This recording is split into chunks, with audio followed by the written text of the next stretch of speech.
Welcome back to another video. Today I am with Mr. Batra and he will tell us more about himself. So Perfect. how are you, Rohit? Perfect. Thank you. So first of all, thank you so much, Gaurav, for inviting me to the podcast. It's my pleasure. I'm Rohit, and I'm based in Frankfurt for almost now more than 7 years. Traveled to more than 35 countries. Thanks to the job, to my family, as well as to the Christian Kanaya. Of course. So yes, I'm working at vice president position, leading the team with one of the renowned organization in the e-mobility sector, and looking forward to this podcast. Superb. So without wasting much of our time, let's start directly with the questions which people have asked us in the comments. Go ahead. They have been waiting for you to be here from a long time. Perfect. Please. So, talking about high taxations in Germany, it has been always a warm topic here as it is a full day.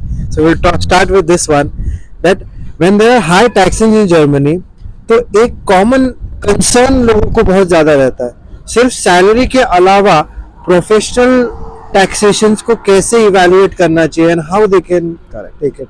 सबसे पहले तो ना ये बहुत बड़ा ना myth है एक, बिल्कुल कि भैया जर्मनी में बहुत टैक्स है. हाँ हम कंपैरिजन किससे, हमारा रेफरेंस क्या होता है, कभी इंडिया से हम रेफरेंस लेते हैं या दुबई से रेफरेंस लेते हैं, यूएस यूके से, फिर हम सोचते हैं वहाँ तो 25% है, 25%, 30%, यहाँ 40% टैक्सेस है, तो इतना ज़्यादा क्यों है यहाँ पे. लेकिन हम ये भूल जाते हैं वो 40% टैक्सेस के पीछे बहुत सारे कंपोनेंट भी हैं. जर्मनी अगर टैक्सेस ले रहा है तो आपके रिस्क भी ले रहा है, ये कोई नहीं समझता. फॉर एग्जाम्पल यहाँ पे आपकी जॉब सिक्योरिटी है. अगर आपकी जॉब खुदा ना खासा चली जाती है तो उसमें आपको 9 से 10 महीना या 1 साल गवर्नमेंट आपको अनएम्प्लॉयमेंट बेनिफिट देती है. वो कोई नहीं देखना चाहता. 60% वो भी आपके सैलरी पे के हिसाब से है. उसके बाद आपके जो हेल्थ इंश्योरेंस है, यूनिवर्सल हेल्थ इंश्योरेंस है, इसमें आपका सब कुछ कवर्ड है, ये कोई नहीं देखता. ठीक है. फिर आपके बच्चों की एजुकेशन है वो वहाँ पे फ्री है फॉर एग्जांपल, ये भी कोई नहीं देखना चाहता. तो ऐसे बहुत सारे फैक्टर्स हैं जो यहाँ पे पेंशन है फॉर एग्जांपल, जो कोई देखना नहीं चाहता.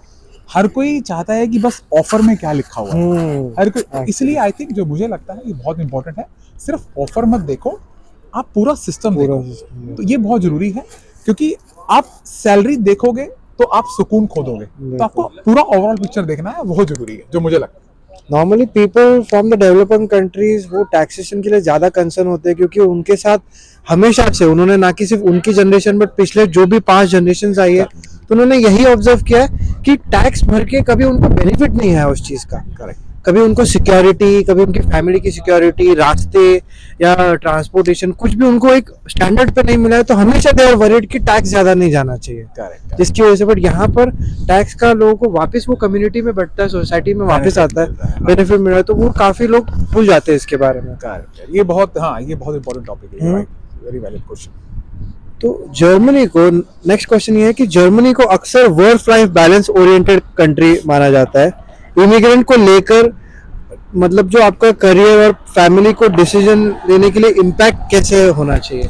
देखो, वर्क लाइफ बैलेंस की हम जब बात करते हैं ना, मेरे पास बहुत सारी क्वेरीज आती हैं, इवन मेरे फ्रेंड्स की, या जो लोग जर्मनी आना चाहते हैं कि भाई मेरी सैलरी इंडिया में 30 लाख रुपए है, 30 लाख है, और मेरे को यहाँ पे 60 लाख मिल रही है, मतलब 90 लाख मिल रही है, तो मुझे आना चाहिए नहीं आना चाहिए.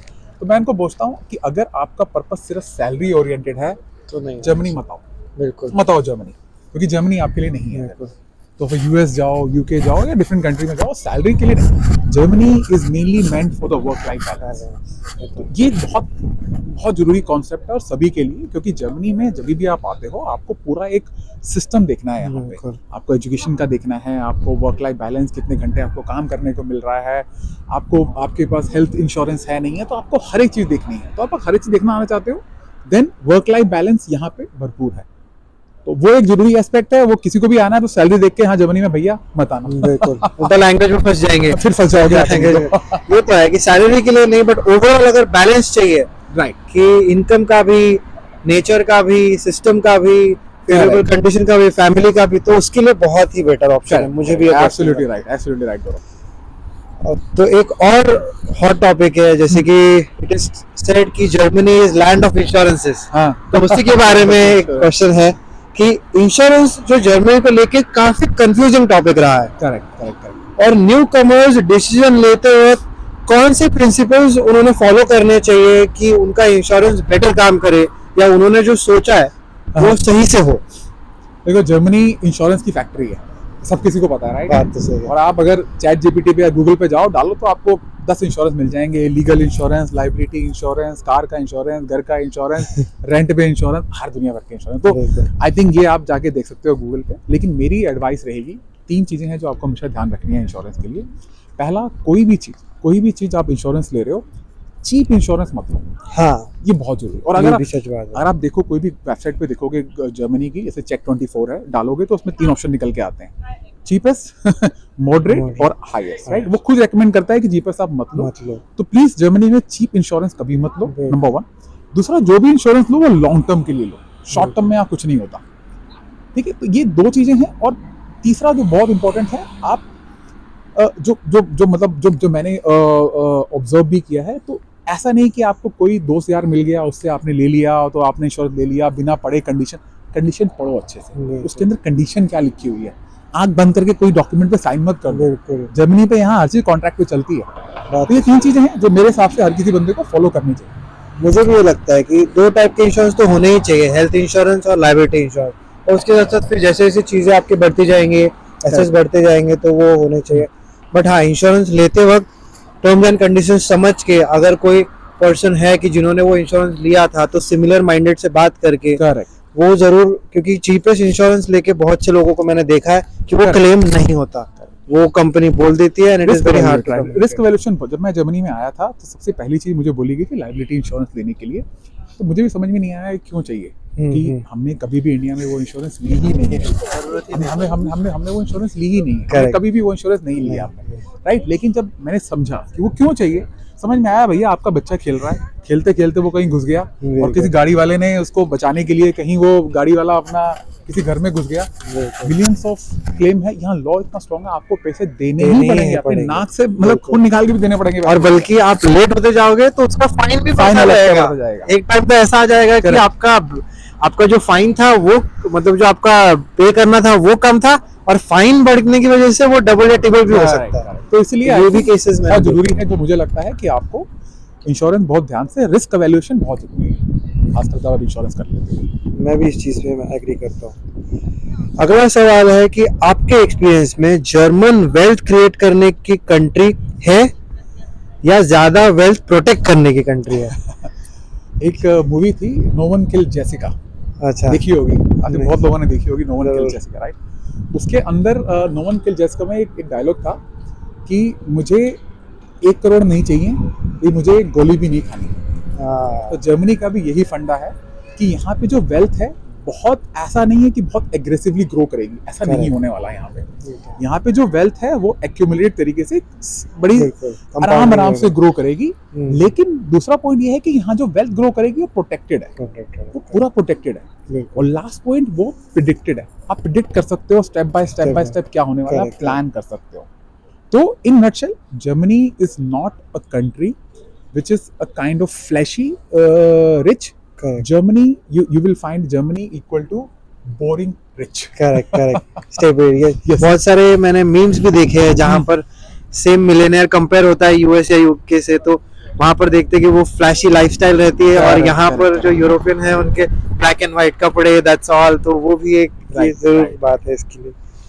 तो अगला सवाल है कि अगर कोई आज जर्मनी को नेक्स्ट 10 या 15 इयर्स तक के लिए सोचता है, तो इवैल्यूएट कर रहा होगा अगर वो पर्सन, तो उसके लिए क्या रियलिस्टिक फैक्टर्स पे फोकस करने की ज्यादा जरूरत है उस पर्सन को? आई थिंक मुझे लगता है कि कोई भी अगर जर्मनी में आना चाहता है या फोकस कर रहा है, तो 5 चीजें हैं, step by step he or she has to see. First of all, start with the language, as we already talked. Language is must. There is no concession on the language. Second, after the language, it has to be your career, कि आप जो भी आपका skills है, आपको skills में mastery लेनी है। यहाँ जैक ऑफ ऑल ट्रेड करके कुछ नहीं रखता। तीसरा है, आपने जब ये कर लिया, आपके माइलस्टोन, आपका सिटीजनशिप, पीआर, आपको पूरा प्रोसेस बनाना है कि क्या क्या करना है। उसके बाद आपका किड्स की पढ़ाई, क्योंकि यहाँ पे रियल शूले, ग्रून शूले, बहुत चीज़ें हैं, स्पोर्ट्स वगैरह, आपको हर चीज़ प्लान करनी है। और उसके बाद आपका वेल्थ आपको कैसे जनरेट करना है। और लास्ट बट नॉट लीस्ट, सबसे जो ज़्यादा जरूरी है, आपकी पोजीशनिंग कैसे होने वाली है आपके करियर और लीडरशिप में। क्योंकि यहाँ सबको पता है कि बैरियर है एक टाइम के बाद, तो you have to be very specific कि कैसे आप पोजीशनिंग आप उसकी करोगे। तो in nutshell again I will say, Germany के अंदर बहुत इंपॉर्टेंट चीज़ है, जैसे हम कहते हैं ना कि ये सपनों का शहर, हाँ, जर्मनी सपनों का शहर नहीं है, जर्मनी सपनों का स्ट्रक्चर है। बिल्कुल, ये तो सच बात है। तो या So even I agree with you कि आपने काफ़ी सारी लोगों को बहुत ज़्यादा एजुकेट किया, हाँ कि बहुत सारे लोगों के सवाल आपने क्लियर किए, और आई होप कि आगे भी आप करते रहेंगे। Thank you. तो अगर आपको भी My कोई pleasure. सवाल है, कोई डाउट है, तो हमें कमेंट सेक्शन में ज़रूर पूछें और हम लोग आपकी ज़रूर हेल्प करेंगे। वीडियो अच्छा लगा तो लाइक करें, शेयर करें उन लोगों के साथ जिसको ऐसी इन्फॉर्मेशन की ज़रूरत है। And I am very thank you mister Batra कि आपने इतना समय, कमते समय निकाल के हमें इतना समय दिया कि आप लोगों को एजुकेट कर पाए।